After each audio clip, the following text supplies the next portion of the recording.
Hey guys, I'm Sai and welcome to ACEcast Nation, and this is the Andy Campbell Show Extra show for you lovely people. We have the Championship Show, which comes out every Wednesday, where myself and Andy cover all the Championship football and the biggest stories in the football world. We've got a little extra show for you today, where we're going to be discussing the controversial book, I guess, The Killing of Emiliano Sala, which was written by Harry Harris. We've both read it. I interviewed the author last week, and it was a very interesting conversation, which you could find at the usual places, the video versions at youtube.com/ACEpodcastNation, and the audio version is at iHeartRadio, TuneIn Radio, Apple Podcasts, Spotify, all those good stuff. And joining me to talk this book, former Premier League and Championship striker, former Boro, Cardiff City player, Mr. Andy Campbell. Welcome, buddy. How are you? Hello, mate. I'm good, mate. Thank you. I say, how are you? How are you? As if I don't know, because I was just speaking to you to record the Championship Show. I'm excited. I'm excited about this in a peculiar sort of way, because there's been that much made of it. It's going to be interesting. Yeah, it's something different for us to talk about. Obviously, yeah, we'd usually talk about the football very different and stuff. Very different. It's going to be it's extremely interesting, and I do enjoy these kind of shows. Obviously, I do lots of podcasts on different subjects, different people. I do enjoy the ones which make you think, and this definitely makes you think, and it questions. Certainly, before I read the book, I thought I knew some stuff, and then I came out with the book, and I was like, all right, maybe I didn't know as much as I knew. Yeah, well, similar for me, Si. I think we spoke about it numerous times. We spoke about it in the Championship Show about why we think that people will be put off, and I think rightly so as well with the name of the book. I think it's and until you read the book, the title I think is a little bit heavy, contentious, dubious, out of order. However your opinion of the title is probably correct, but it's you know what I mean. But the bigger picture of the title is that Emiliano Sala is dead. So it's, you know what I mean. Was he killed? He's died. So was he killed by a plane? Was he? You know what I mean. So that all unfolds during the book, and for me the title is explained later on pretty well, and explained why the title was picked. So I think I would probably advise people to read it, even if they have the dubious about wanting to read it for various reasons, because it's as I say, it's what was a year tomorrow, and obviously it's not a nice. It was never, you know what I mean. When I first heard about what happened, it was heartbreaking for the boy himself, for the pilot, for the family, for the friends, for the football club, for the football world, for his family, and it hasn't really gone away in a year really, and it's never gonna, you know what I mean, because it's still rumbling on to this day. Yeah, it's one of those things which unfortunately I think is gonna drag on for a long time to come. What I will say about the book generally is, I advise anyone who's got any sort of interest in Cardiff City and in Emiliano Sala, anything like that, I would read it. I think it's worth a read. It's not what you think it's going to be. I went in there thinking I'm going to hate this book. It's just going to sensationalize a load of stuff. It's going to be full of innuendo, and it's going to be like pushing conspiracy theories. Now, I could say it doesn't push one conspiracy theory. It doesn't imply anything. It doesn't tell you what the author thinks happened. And I even asked him that. I said, what do you think happened? What do you think is the reasons? Because it doesn't really say in the book. All it says in the book is facts, factual information, and there's a lot of stuff in there which I didn't know. And I like to try and go into things, particularly if I'm going to talk about them on a podcast, with an open mind, whereby I haven't made my mind up before I've watched it or read it or whatever it may be. And I don't think I did with this. I went in with a negative kind of connotation to it, a negative point of view to it. And I got to say, it didn't last very long. Within the first couple of pages, you've got it introduces you to the author, which is Harry Harris. He's ghostwritten autobiographies for Rude Hullet, Paul Merson, and Glenn Hoddle, Gary Mabbutt, Steve McMahon, Terry Neal, Bill Nicholson, and he also wrote George Bush's last book, which was Hard Tackles and Dirty Baths. And he actually talked about that in the interview which I did with him, whereby George Best died just before the release of the book. And George Best's, I can forget off the top of my head if it was his family or his agent, asked Harry to promote the book, because obviously George Best was no longer with us. And he did that. He did all the stuff. He did the radio and the promotion or whatever. And he got loads of criticism saying he was cashing in on George Best's death, and he was actually doing, what had been asked of him by the people who were involved, with the Best family and stuff, which, is different again. But he's also, he's written, I think, 85 books, I think it was in total.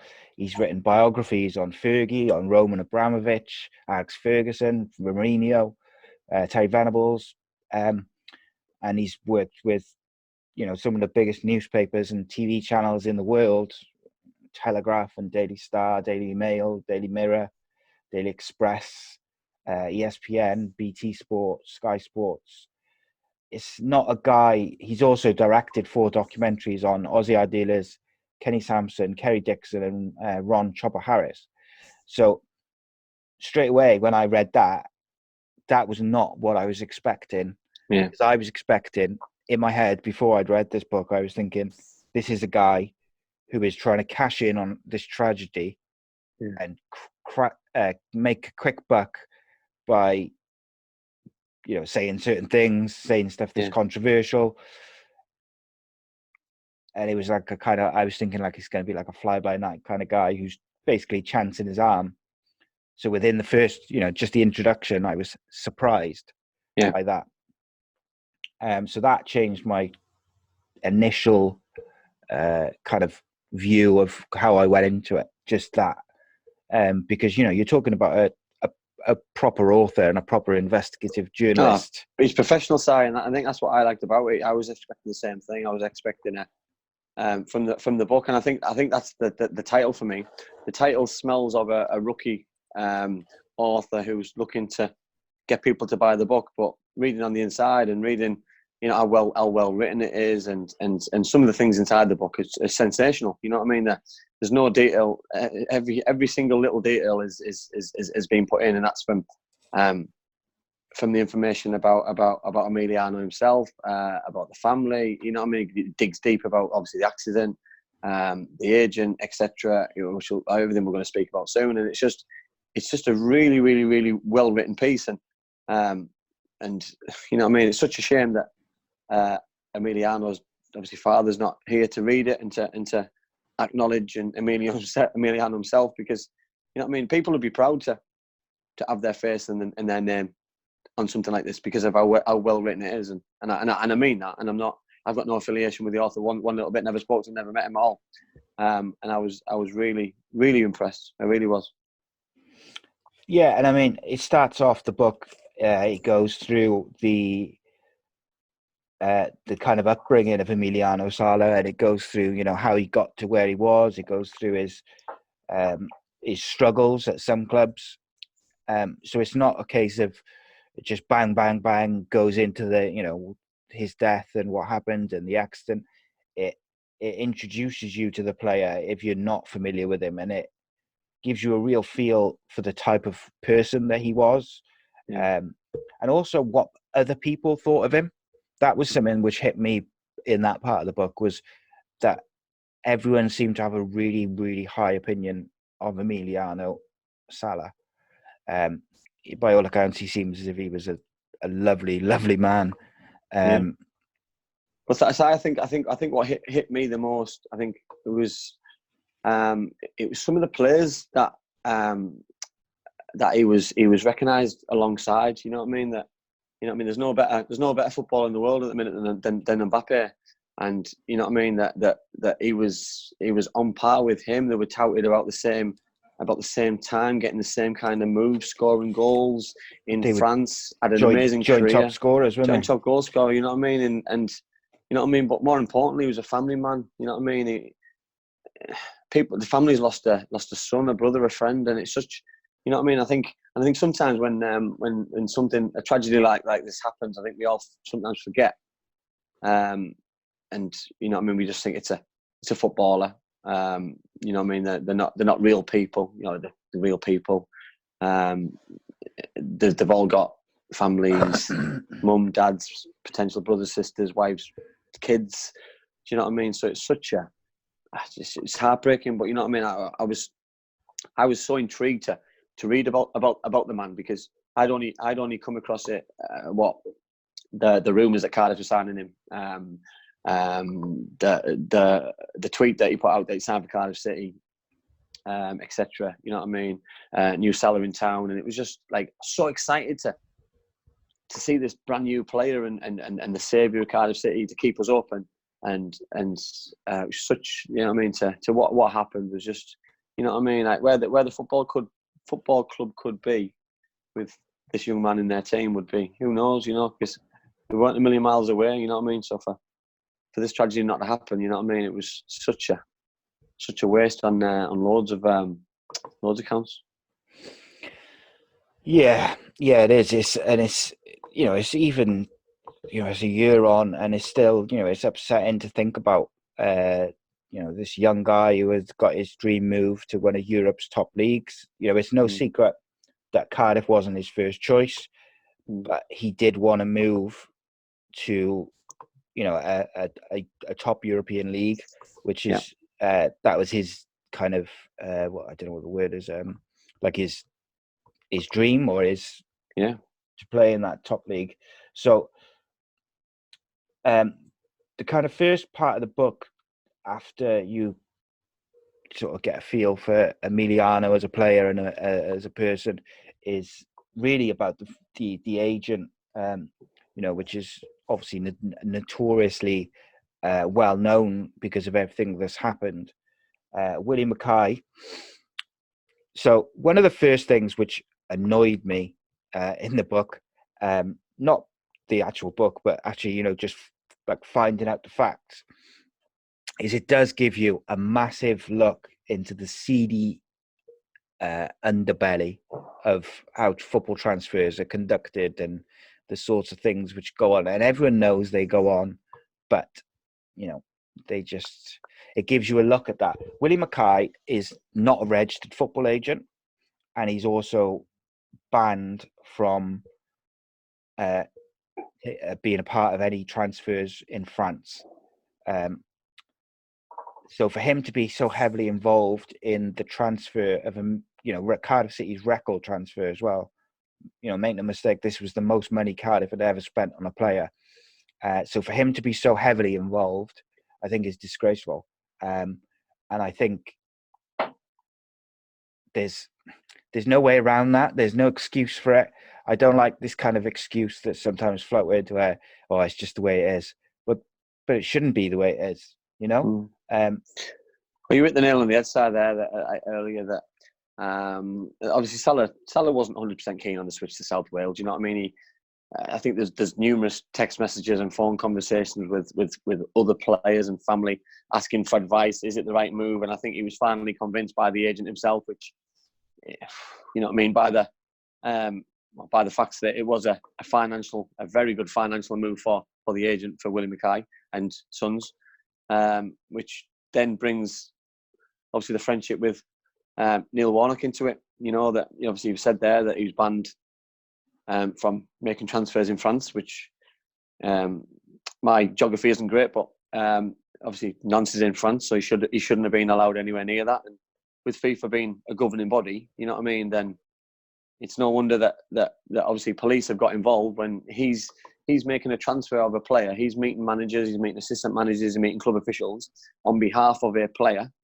So he's fully aware and involved of what's going on from the start, during the middle, all the way to the player signing the signature. Just because he wasn't there the day that he signed the signature, and obviously sons, or at least one son was there for that, who is a registered agent. That just for me just doesn't sit right. You know that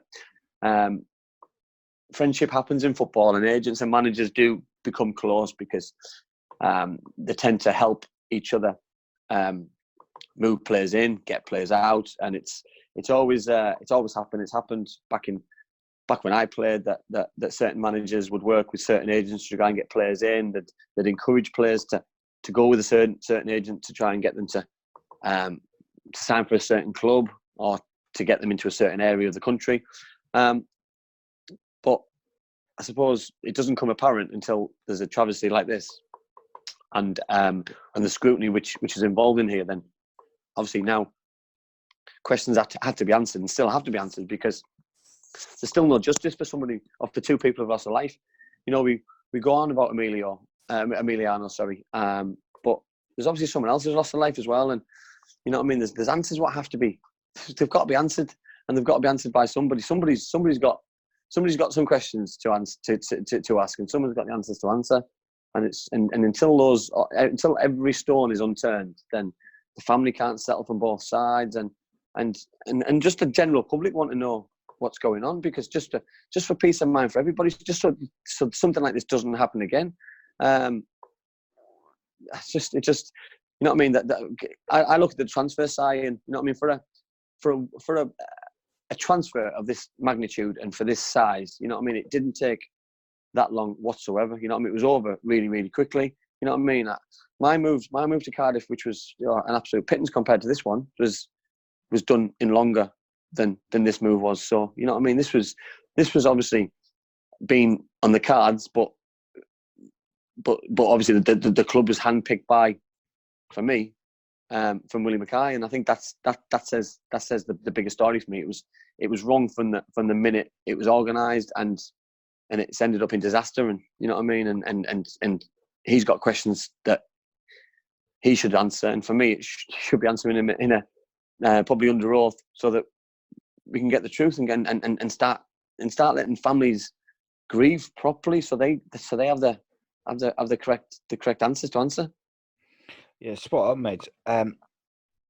So just to, so people are clear on exactly how Willie Mackay is involved. So Willie Mackay is not a registered agent. He's not allowed to work in France on transfers. So Mark Mackay, which is Willie Mackay's son, is a registered agent. At this time, was kind of relatively new to it. So Willie Mackay he said afterwards that he was, he was showing nepotism. He wanted to help his son by, pushing the transfer through. The company, which is on I'll get to the contract actually in a minute.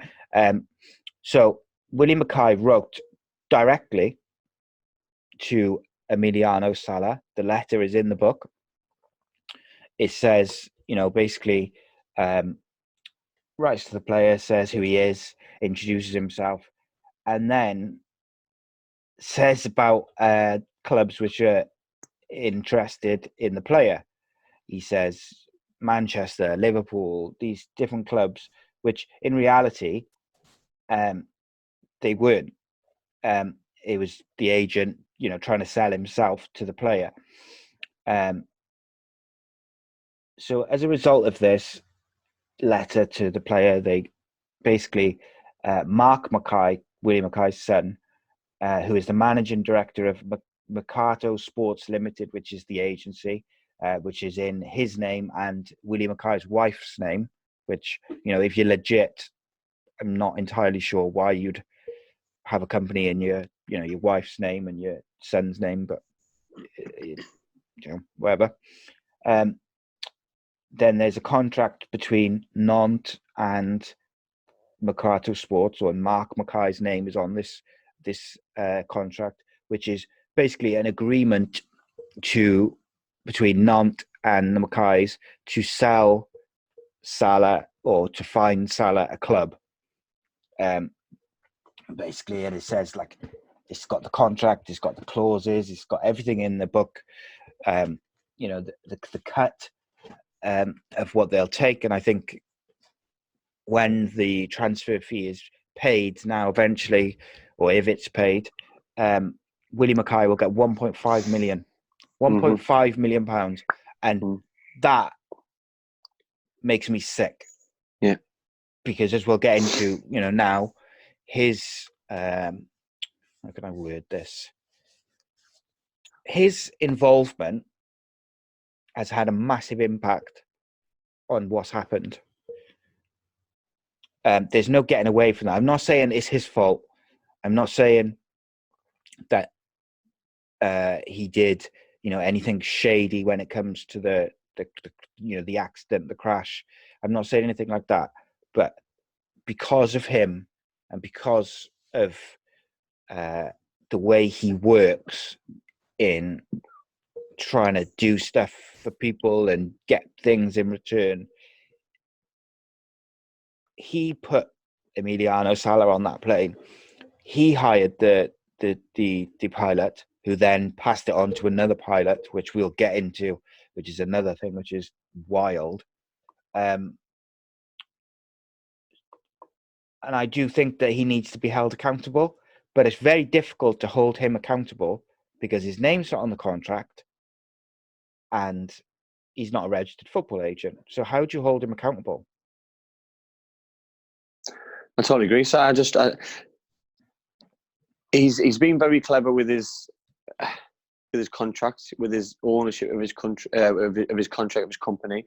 He's been very clever with wordings and things. And the only wrongdoings he's done, which are facts, are probably nothing, because all he's done is meeting players. You know what I mean? He's not signed any documentation, which he isn't allowed to. You know what I mean? He's been very clever with the whole thing, but he's been the mastermind solely behind the whole move, regardless whose name's on it. So because of this whole tragedy, what's happened, his son looks like he's done something wrong because his name's on every documentation from Nantes, to get him to a move to one of these big clubs, to the player itself, to Cardiff City. You know what I mean? The flights, the pilots. It's never ending, and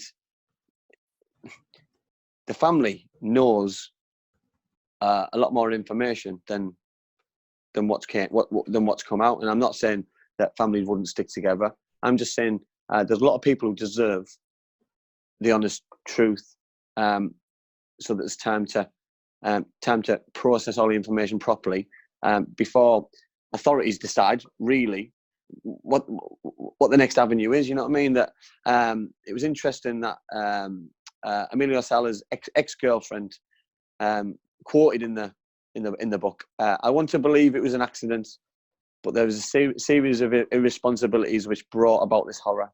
And I think that probably hits a nail on the head, that I think we all want to believe that it was such an accident, but there's so many wrongdoings and there's so many things that don't add up, that if those weren't in place, would the player and the pilot have lost their lives on that January day? And nobody knows the answer to that. We can't answer it, but I'd like to think there would be a better chance of it not happening. You know, that obviously Cardiff City arranged, paid for, booked a British Airways flight for Salah to travel to Paris, back to Cardiff.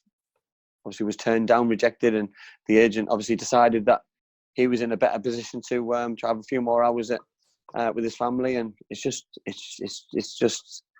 you know what I mean, that welfare, player welfare, you know what I mean, it's just is paramount. And you know what I mean, it doesn't come across in the book that that the player's welfare was paramount for the agent, in my opinion. That, you know what I mean, it was you know what I mean, it wasn't the most important.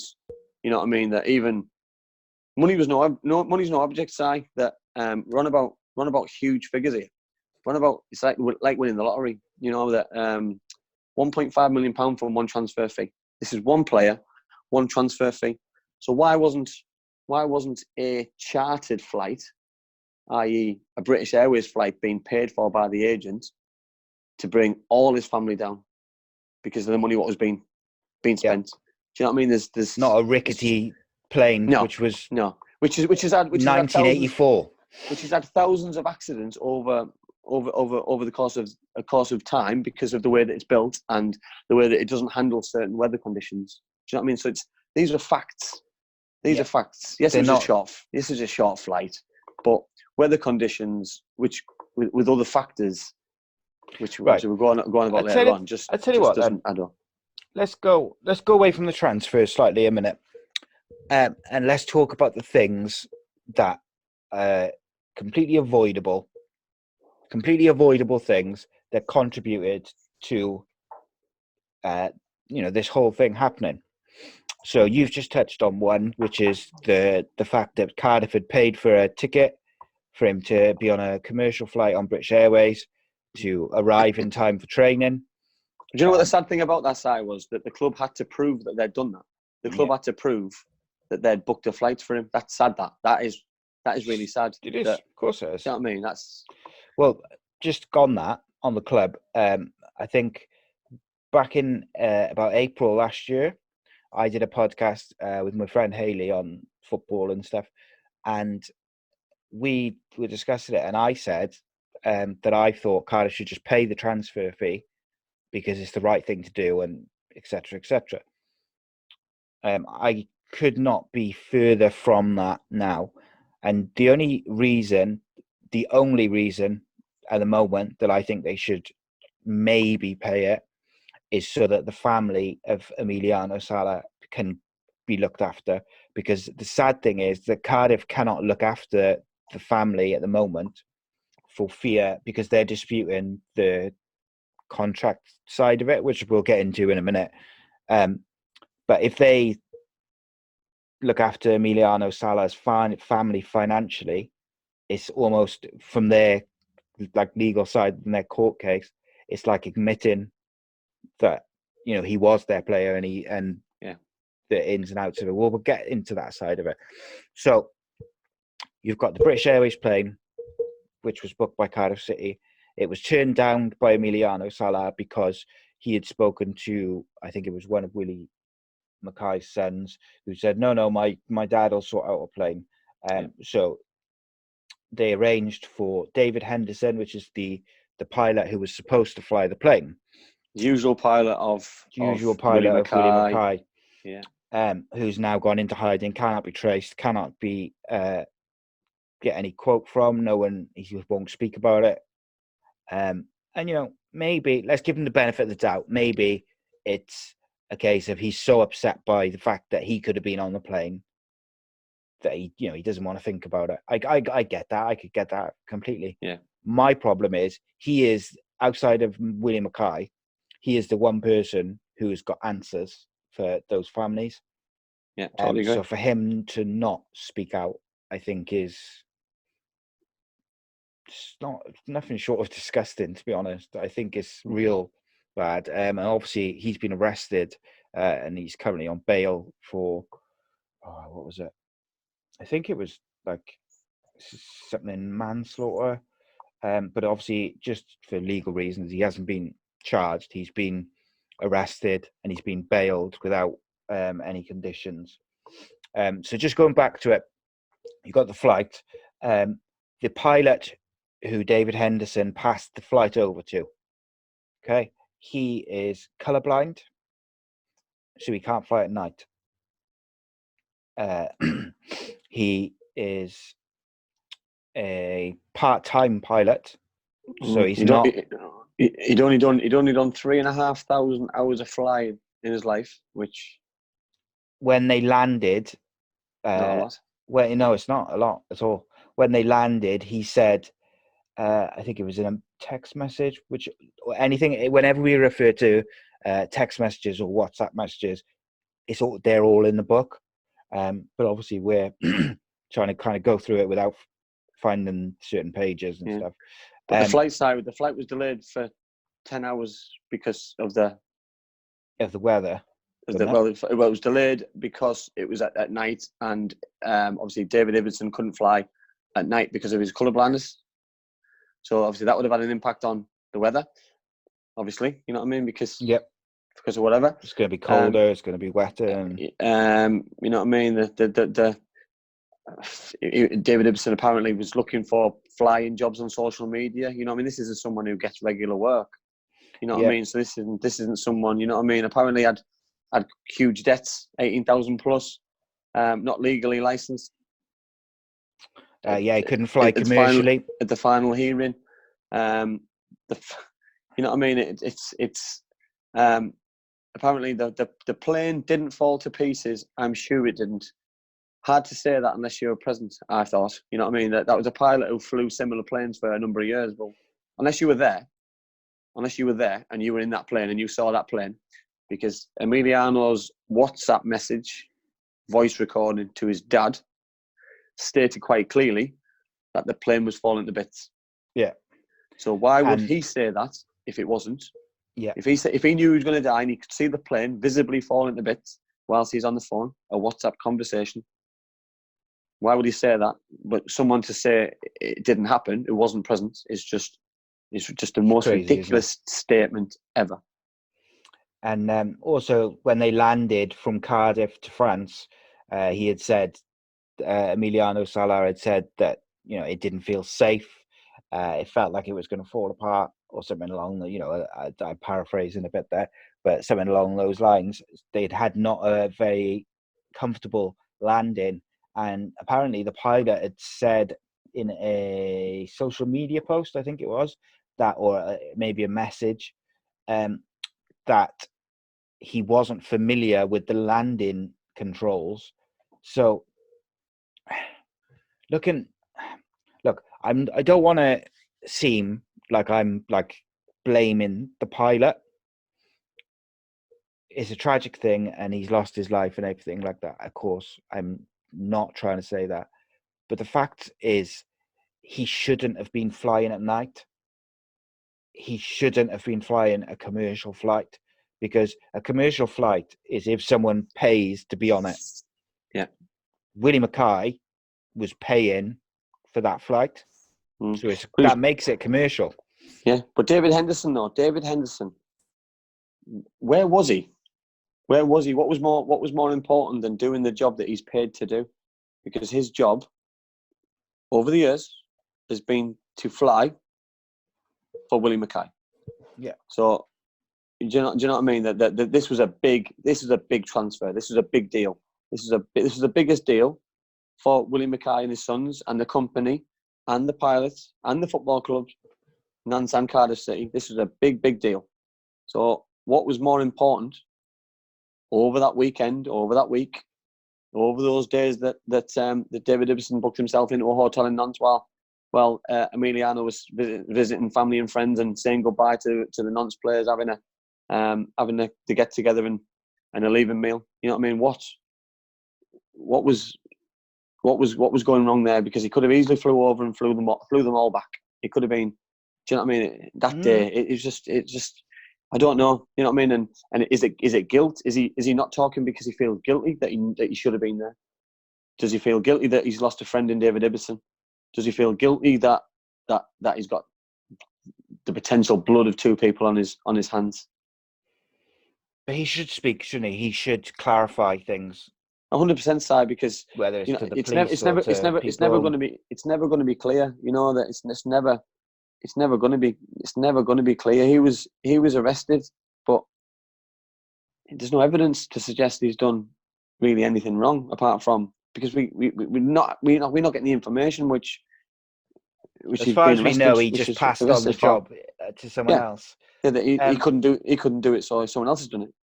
In my interview with the author, he said that when the David Ibsen came, to the plane to get ready to take off, the paperwork which he had just had checked and stuff, by customs or whoever it is, had David Henderson's name on it. Oh, okay. So like, even that in itself, why? Surely it should have David Ibsen's name on it. Yeah. So that in itself is, it's worrying, isn't it? Because there's so many things, and that's even before you get into some of the other stuff, which we'll talk about now is this flight shouldn't have happened. If he was going to, once he's turned down that British Airways flight, and once it gets to night time, if David Ibbotson is the pilot, then that flight should not take off until the morning. I totally agree. Simple Totally as that. agree. And actually, David Ibbotson shouldn't be the pilot because it's a commercial flight. You know, by the mere definition that Willie Mackay has openly said, he booked the flights, he paid for the flights. So that's a commercial flight. Yeah. Because it's got passengers, he paid for it. Yeah. And his license doesn't allow for that. No, well, you said it earlier that a commercial flight is when people pay. It wasn't his own plane. You know what I mean? No. So he's paying It wasn't to Willie fly. Mackay's. It was not Willie Mackay's plane. He's made that abundantly clear. He's not an agent, so he's paying for the privilege, and the privilege, unfortunately, is cost two people their lives. And someone somewhere side has got to take responsibility for this. That, yes. You know what I mean? We're talking about Willie Mackay, the agent. That it's just his future as an agent. You know what I mean? He's banned from all these countries. You know what I mean? Our FIFA getting involved and going to ban him across the board. You know what I mean? His relationship with Cardiff City was obviously very strong while Neil Warnock was there. Not anymore. Well, it's obviously been dissolved straight away. He's obviously made threats to kill people working at Cardiff City, which is just absurd. So if you've done nothing wrong, why are you threatening to kill people? It's just, you know what I mean? It's just ridiculous. It's just. Sorry to interrupt you, mate. I just want to clarify for some people, because obviously some people that won't have read the book and they'll be reading this and they'll be like, Jesus, these guys, they're jumping around from point to point. So after the crash and everything which happened, obviously Willie Mackay has been slaughtered in the media by people because of the stuff that we've just talked about. Willie Mackay went to Emiliano Sala's funeral in Argentina, as did Neil Warnock, Kenneth Cho, and what was his name? The player liaison officer, Callum, who was the player liaison officer for Cardiff City. Now, the player liaison officer for Cardiff City, Callum, he was the one who was speaking to the player, arranging hotels, things like this. He was the one who spoke to him and offered him the flight on the British Airways flight. He was the one who Emiliano has turned the flight down to on a WhatsApp conversation, all in the book. He was also the one who was waiting at the airport for Emiliano Sala to land. So he was also the one that raised the alarm that the plane hadn't turned up. At the funeral, no, it wasn't at the funeral, I apologize. When they were leaving Argentina to return from the funeral, Willie Mackay made some aggressive threats, which in the book it says that I think Neil Warnock at the very least witnessed those threats.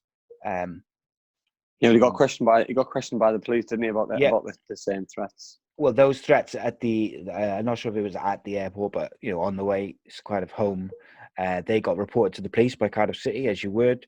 They were aggressive and threatening. They all took statements, including Neil Warnock. I think Willie Mackay was given like a kind of warning at that point. But this wasn't the end of the threats from Mackay, because an unnamed Cardiff high-ranking Cardiff City official was in London, where he's based. Went out for a coffee in an affluent area of London on his own, just minding his own business one day. And he was sat outside the coffee shop, and all of a sudden, Willie Mackay appeared, threatening and being aggressive. He was again, I think he made death threats there as well. There was an actual quote, something about, you don't know what I'm capable of, you don't know who I know, basically implying gangsters and things like this.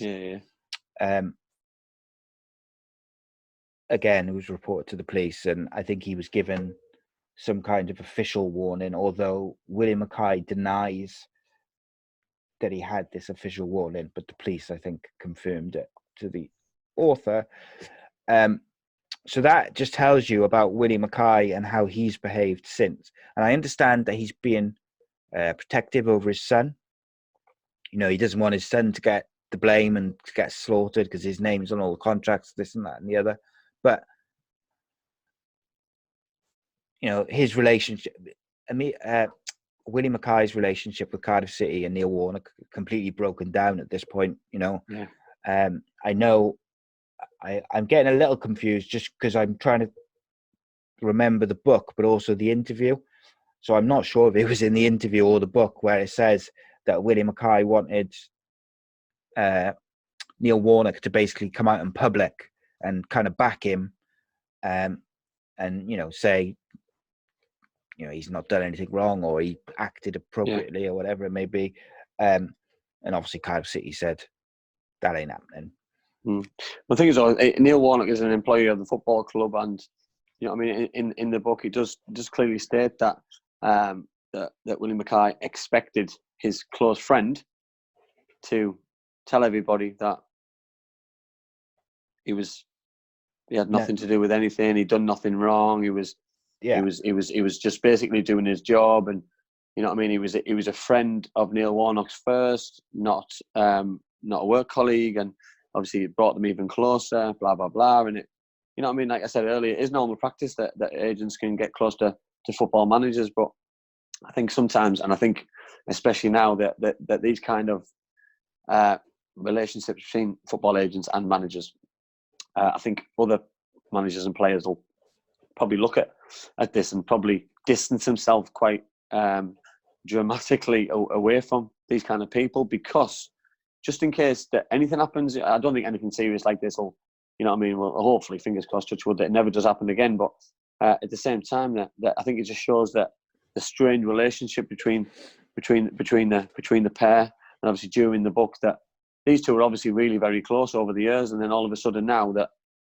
you know what I mean, Neil Warnock's working for a football club and is expected to keep this profile and say the right things for the football club, and instead is somebody who's supposedly a friend is asking you to say things that he doesn't know is true. He's being told to say things which he's getting told to say, and you know what I mean, you can't, like we said before, Si, you can't be putting your name on towards something. Neil Warnock can't come out and say, Willie Mackay's had got nothing to do with this, I've known him for years, because you can't, regardless, you know what I mean, there's too many, like Salah's ex-girlfriend said, there's too many, what's the word she used? There was too many irresponsibilities, and the agent was probably guilty of half of those, if not more, of those irresponsibilities, which caused the problems from day one. You know, that if, you know what I mean, just should have just stayed well out of the picture. You know what I mean? Let his son do his job. Advise the player accordingly of we've spoken about this before, of your flights booked from London to Paris, you're on it. See you in London in 3 days. It's just that simple. You know what I mean? If you wanted an extra day, then book the next day's flight. It's just, you know what I mean, cutting corners for a millionaire or for a £1 million business deal. It just doesn't. There's just too many things that don't add up. Yeah, you're right. I tell you what, one of the things which really intrigued me in the book was that the plane, they couldn't track they had massive difficulty tracking who owns the plane. And it goes through all these different shell companies and this and that and the other to find who owns the plane. And then at some point, the plane changed hands 4 times in one day. 4 times, like someone bought and sold it 4 times in a day. Like, that's so shady. Yeah, I know. And not being able to track who owns it, and it being like through all these different companies. You know, this plane was first flown in 1984, so it's not like this £1 million deal between these two big football clubs, Cardiff City transfer record. You'd think they'd be laying out the very best. You know, this agent would look after his clients, and you know, they'd have this private jet and this, that, and the other. You know, by all accounts, this does not seem like a top of the range private jet. No, it just seems like with the it's cutting corners, and And you know what I mean, you can't. And this is no blame. There's no blame put towards the football club here one little bit, because it's not Nance's responsibility to sort out travel arrangements. It's for Cardiff City to book the flight. They booked the flight. They thought they were doing the right thing. You know what I mean? The agent then stood in front of Cardiff City officials and said quite confidently that we would, or my dad would organise the flights. You know what I mean? So obviously had a plane, obviously had a pilot, obviously had some pull in certain areas, and it's just such something what could have massively been avoided. And you know what I mean? Instead of talking about this, we could have been talking about somebody who's been banging in 50 goals, and we're talking about somebody who's organised a flight for somebody who shouldn't have been anywhere near a deal for a footballer. Or never mind, shouldn't be near any kind of deal. Indeed. So just going back quickly to the pilot, because I just found this little excerpt from the book. Henderson, which is the pilot who should have flown, has declined to comment ever since the plane crash, and it's remained unclear exactly how Mr. Ibbotson came to be flying that plane.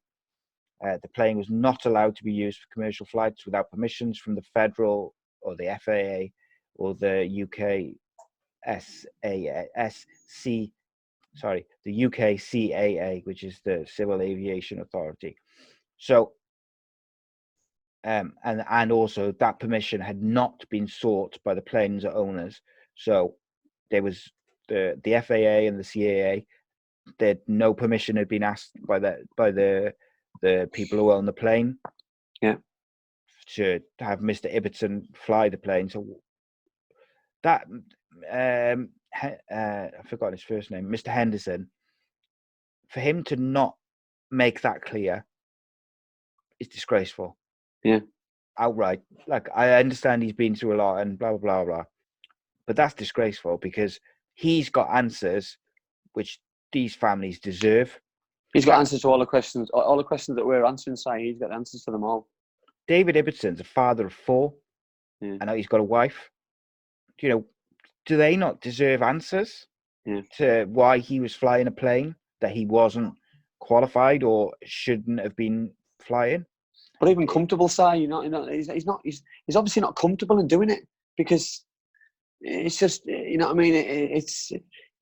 He's just a rookie. You wouldn't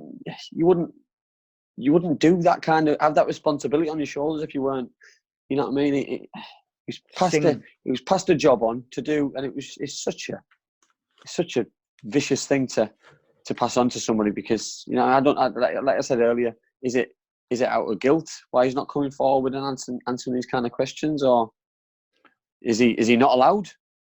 I don't. Well, one of the things which I think hurts the people's outlook of this book is actually who haven't read it, is the media coverage of it from the likes of, you know, like the tabloids, where there was like a thing the other day saying about how book says David Ibbotson jumped out of plane with parachute, and actually that's not what the book says whatsoever. And I think that sort of thing damages it.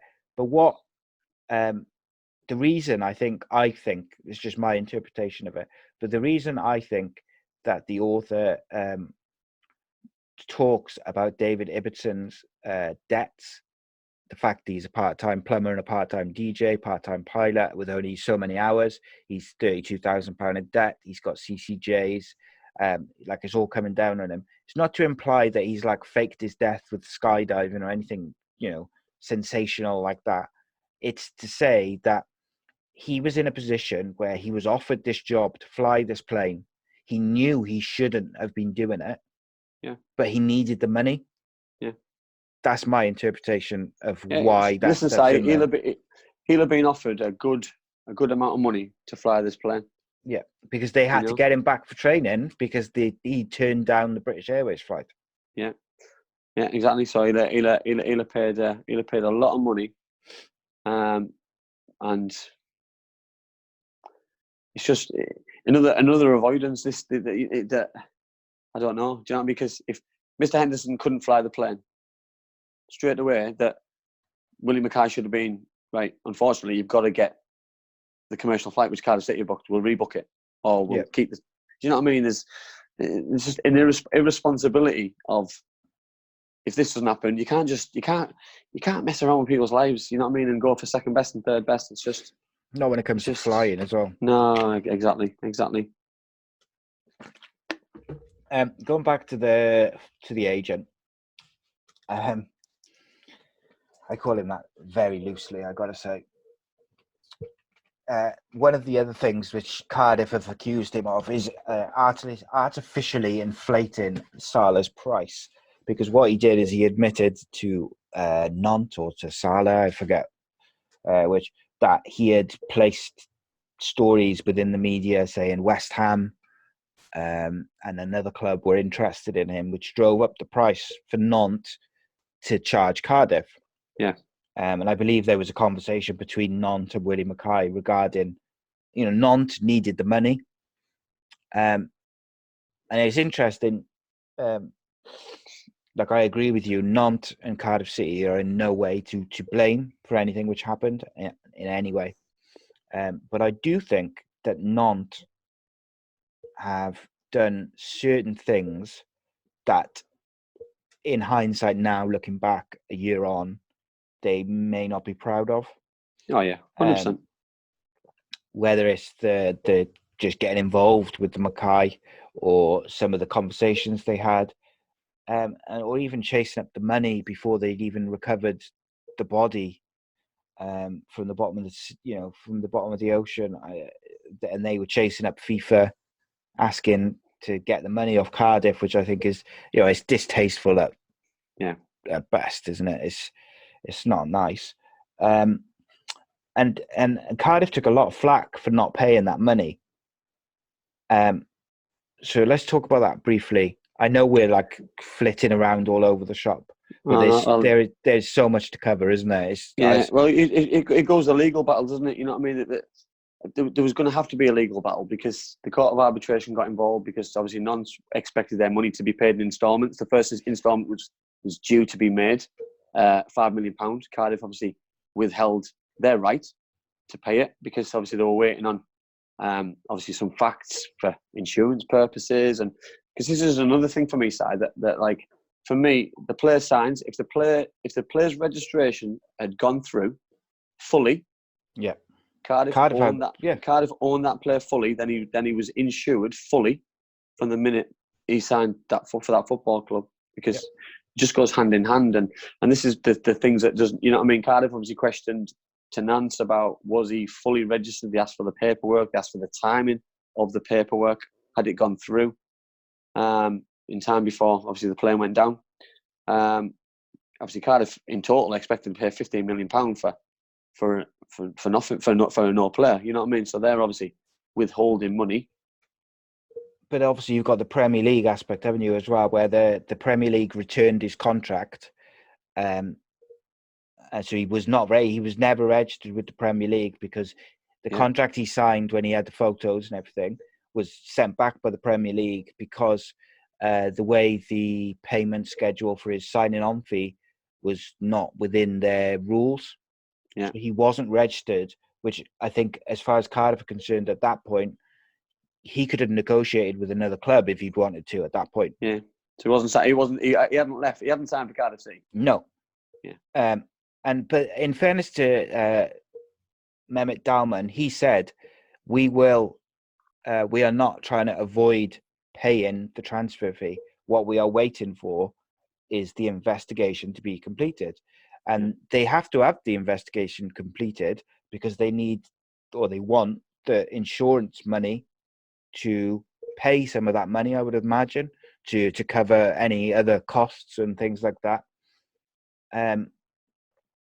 Now, just skipping on a little bit, when they finally found the plane and recovered the body, actually, I do apologize. Before I go there, I want to quickly say, because I will forget, the aviation authority, who were obviously conducting all the searches when the plane was missing, they searched for a few days, and then they basically gave up and said for they're 3 calling days, off yeah. the search, 3 days. calling off the search, and it took Emiliano Sala's family to do a crowdfunding effort, which a load of footballers contributed to. Fans and people contributed from all over the football world. Yeah. They hired like a top shipwreck recovery specialist with the money, and they found that plane within hours. Yeah. And I think that is, again, what a failing by the aviation authority. Yeah, it's ridiculous. Well, things aside, to call it off after 3 days without finding it. Listen, if you're just looking for a body, that's a different thing. So you're looking for a plane. You know what I mean? You're looking for a plane. You know what I mean? They raised loads of money that they could privately search for the missing plane. David Mearns, it was a shipwreck hunter, started looking for the plane, and it's just it should never happen. You know what I mean? You can't give up on life. You know, I'd like to think if it was the other way around and it was somebody who's working for the aviation, that they wouldn't like to give up on them. So you know what I mean? And not everyone's as fortunate as that they can raise that kind of money to carry on the search. You know, do it privately. You know what I mean? Because obviously money runs out as well, and you know what I mean. Obviously they found the plane, and it was only probably obviously days after they found the plane that they recovered a body in the plane. But obviously then you've got another body which wasn't accounted for, and obviously, but then you run out of money, funds, and you know what I mean. So you're giving up on a human life, and for a family to be able to have a funeral and a family to be able to say their goodbyes and things. So there's ethics, isn't there? There's ethics, and ethically, you know what I mean. You go back to Mr. Henderson, that it's just ethically wrong. You know what I mean? That there's questions to be answered for the family, and it's never ending, because you're never now going to find David Ibsen's body. Yeah. And the other side to that is, how can after 3 days after a plane's gone missing, how can a family be expected to privately search for those missing family members?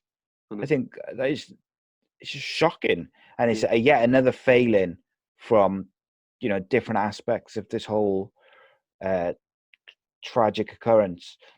So they found the wreckage, and like you said, they recovered a body a day or two later, which turned out to be Emiliano Sala. And then when they did the autopsy, they discovered head injuries and various injuries, but they also discovered that he had 58% carbon dioxide in his system. Carbon dioxide or carbon monoxide? Monoxide. That's the one. And it's just silent and no odor. 58% carbon monoxide in his system, which is, again, it's not a conspiracy theory. It's a proven fact from the autopsy. If you've got that much carbon monoxide in your body, you would suffer from all sorts of things. I think it's seizures, dizziness, nausea, and obviously you don't smell it, so you don't know it.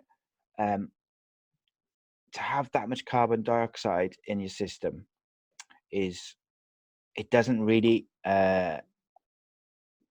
make sense. So the only way to find out how that got into the cockpit, because it's only a small, 4-seater plane, I think it is. For carbon dioxide of that level to be in the system, it's got to be in the cockpit. How did it get in the cockpit?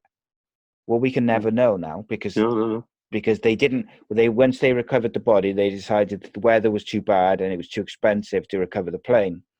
And then later down the line, when they just did the autopsy and they discovered the carbon monoxide levels, they went to go back to recover the plane, but it had gone, so they couldn't. Yeah. So and this is just my opinion, not the book or the interview, my personal opinion is, how can this investigation by the aviation authority ever be completed? Because they can never find out how the carbon monoxide got into his system and into the cockpit, which means they cannot claim to know all the facts, which means the insurance company will never pay out. No. Which means the lawsuit will go on for forever, which means the family don't get the answers. The We only don't get people, closure, side. We're not going to get any closure. There's no, never going to be closure. Never going to be closure for the family. There's never going to be closure for the two individuals. There's never going to be closure between the two football clubs and the governing bodies, because there's always just going to be this question mark of, if only we knew the answer to this, then we could put a definitive answer to all the questions what's getting answered. yeah, and the problem is the people who suffer are the people who've suffered the most already, which is the families, and the only people who've got any sort of answers for those people, for the families, is Mr. Henderson and Willie Mackay. They're the only people who can help. And Willie Mackay is more concerned with threatening people and clearing his son's name and his name and making sure everyone knows he's got nothing to do with anything and is this, that, and the other. I think this is the sad thing about the side, though, for me, that the people would rather clear their own name than remember that the two people who aren't in this world anymore. That yes, granted that the people who were if the criminal charges were ever brought, but like you say, we just said there's not the evidence. There's too many holes in the evidence because there's no definitive answer for the evidence. So there can't be any more criminal charges brought because there's no concrete evidence, because the plane's not fit to check about carbon monoxide poisoning. The pilot's not here to tell us why Mr. Henderson didn't fly the plane. Mr. Henderson's not answering any questions.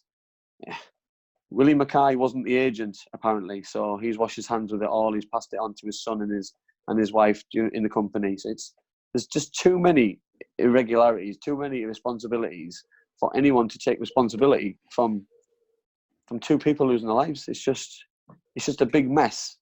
But it's the family who never get over it. It's the, you know what I mean? We said it earlier, in a conversation, the player liaison officer for Cardiff City has stepped down from his position, and nobody knows the reasons why people leave. Well, with that, I do just want to clarify with that. The official statement for that is that his wife got a job in Dubai, and that's why he left. Okay. Now, I would say he was the player liaison officer for Cardiff. He was clearly, I wouldn't say very close, because they'd obviously only been speaking a short amount of time, but they were very personal. They'd been messaging on WhatsApp, or they'd been speaking on the phone. He was waiting at the airport. He was waiting for the plane. He was the one that reported that the plane had gone missing or hadn't turned up. He was also present at all the threats from Willie Mackay. If I was hazarding a guess out of who the person was who was threatened in London, my two guesses would be him or Mehmet Dalman. They would be my two guesses. I don't know. So whilst I understand he could, his wife could have just got a job in Dubai, and that happens. Of course it does. Maybe he wanted a fresh start, especially after everything which had happened. But you couldn't blame him if he was affected by the threats and the everything which went on. David Henderson, I just want to kind of finish off what we're talking about now by talking about David Henderson a bit more, and then we'll kind of round it up. And we just wanted to, give a kind of our general opinions of the book. We can't obviously go through page by page, but again, I recommend the book to everyone. It is not what you think. In the months following the crash, Willie Mackay's usual pilot, David Henderson, proved elusive to the media in Cardiff City, but the law eventually caught up with him when he was apprehended by the police on suspicion of manslaughter by an unlawful act. So that's what he was arrested for. Investigations continue, and he's out on bail with no conditions currently. After that, he basically disappeared. His social media went dead. He's not available in his house. Why? That's why I don't. And I understand keeping a low profile because the Yeah. media and stuff, but why is he just disappeared completely? I don't get it, Si, because I don't get. You know what I mean? Surely then the police have a duty of care for the family. They have a duty of care for the individuals to make sure that this kind of thing doesn't happen again. Because if there's no information that there's any wrongdoings, surely there's a, like I just said, there's a duty to make sure that these kind of things just do not happen again. And I just think there's more answers that need to be answered, and not just criminally, just ethically, just for peace of mind, especially for the families, you know, because the family don't have these kind of answers, you know, that the book doesn't have these kind of answers, that they're on about doing a documentary apparently, so a documentary won't have the answers unless Mr. Henderson comes out and answers some of the questions honestly. Then unfortunately just people are still going to be starved of the truth, starved of what really happened, the state of the mental state of the pilot, the you know what I mean, because I'm sure Healy spoke to him coming up to, you know what I mean, because he obviously spoke to him about, did he want the job? Yeah. Was he comfortable in, you know what I mean? It's a small detail, but it's a big thing now because of what's happened. You know what I mean? If nothing had happened, those kind of questions could become irrelevant, don't they? But it's a big question mark now. Yeah, it's sad. Sorry, I was just reading that then. So when David Henderson was initially feared dead after the flight plan for the doomed plane lodged with the French authorities named him. So he was still named on the flight plan as the pilot. Right. So people would have thought that he died. Yeah. And then Father and Two was forced to put a post on Facebook. Facebook message the next day stating the rumours of his death were untrue and his friend David Ibbotson had taken the controls. The media were naturally eager to contact the family and friends for information. The daughter of Henderson contacted the Independent Press Standards Organisation asking to be basically left alone by the press. They put something in place. But yeah. So again, I don't understand why this man, this human being, just from a human level, wouldn't want to clarify these things for the family members. Like, I can't think of a reason why not. Well, there's questions which are still unanswered for someone to be accountable for what happened, and he's the only one, I think, who can be held. Him and Willie Mackay are the only ones who could be held accountable.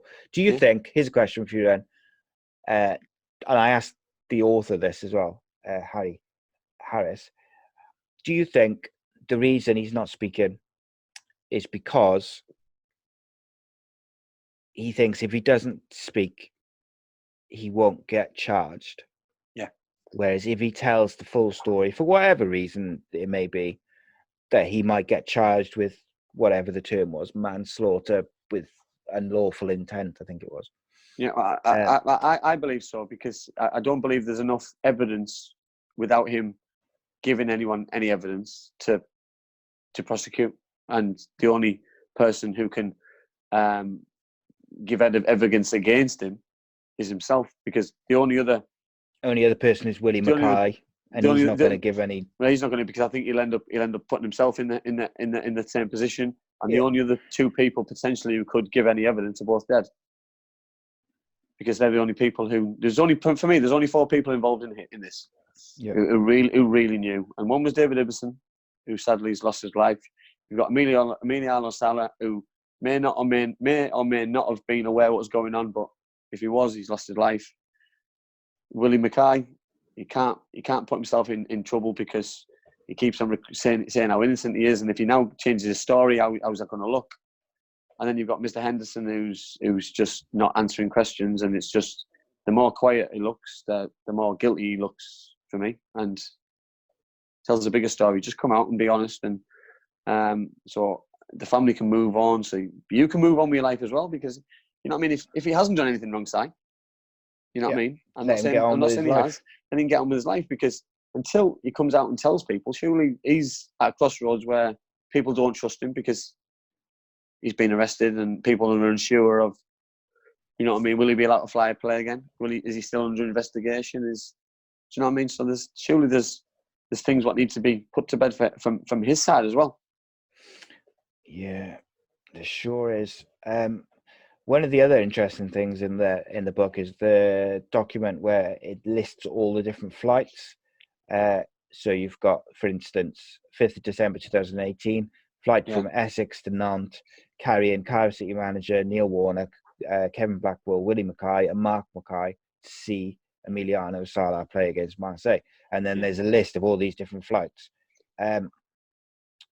It's very clear that Neil Warnock had a relationship with Willie Mackay. And I have to say, begrudgingly, that some of the stuff which I read in the book about Neil Warnock's kind of, I don't want to say his behaviour, but just some of the things, maybe, what's the word? Because I respect the man greatly, so I don't want to offend him in any way if he does ever hear this. Some of the things which kind of, like, I think it's like that old school mentality of like the way football works. I think he's still like an old school guy. And some of that kind of rubbed me up a little bit the wrong way. But I don't think he's done anything wrong. I must say that. I totally agree, Si. But I think something else which probably never been mentioned. Those two, and I mean Neil Warnock and Willie Mackay, will know a little bit more about each other than the book's telling as well. And that's with dealings over the course of football, because there's obviously there's deals what happen, and there's deals which go sometimes unheard of and unnoticed. You know what I mean? I'm talking about. I'm not saying that anyone's done anything wrong here, but you know what I mean. There's probably information that both have on each other, and rightly or wrongly, you know what I mean. That it's like they're both good friends with each other, and they respect each other that much that they've all kept it all hush hush and all quiet, and they might have had a falling out in an airport apparently, and said things to each other or one way, and then Mackay wanted Neil to speak out and tell everyone how much of a good guy he was, and he wasn't allowed because obviously he was contracted to a football club, and it's just become a whole big mess, and a mess which should have been avoided between the two of them, because it didn't need to probably involve them two directly, because obviously Willie shouldn't have been anywhere near the deal, but decided to be involved that much because probably thought that his son wasn't up to it, basically. Yeah, it does seem that way.